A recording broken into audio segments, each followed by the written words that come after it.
The aspect of women's health that I think I like the most is women empowering women. I love that.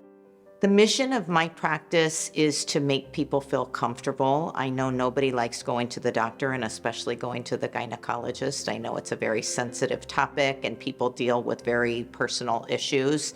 And so my goal is to make them feel comfortable and to let them know that I'm there, I'm listening, and I care. One of the things besides the dealing with pregnancies, especially adoptions and surrogates and helping people that can't have or grow a family on their own, those things are really special. But to kind of point out the attachment and the care I have toward my patients, I had a patient that delivered a little boy with Down syndrome probably about 18 or 20 years ago.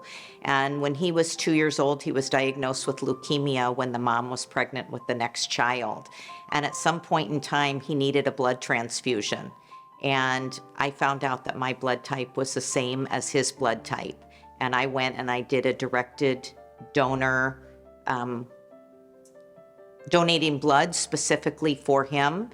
And when she would bring him in for her visits, we would always talk about how we're connected and we're bonded because we share that blood. But it was just kind of a neat thing. But that just, I think, points out that my patients are more to me than patients or a medical record number. I really, truly do care. For me, having myself been a patient, my parents and my in-laws having recently dealt with their own medical struggles, I try to treat patients like I would want to be treated, or as though they are my parent or my family, with that same kind of dignity and respect.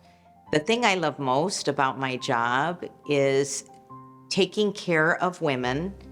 And when I have done deliveries for a woman with all of her children throughout her reproductive years, and then seeing those people grow and eventually their daughters come back to me as patients, and that is just the best feeling in the world. And having been their doctor and involved in their life and their care for decades, it's really awesome.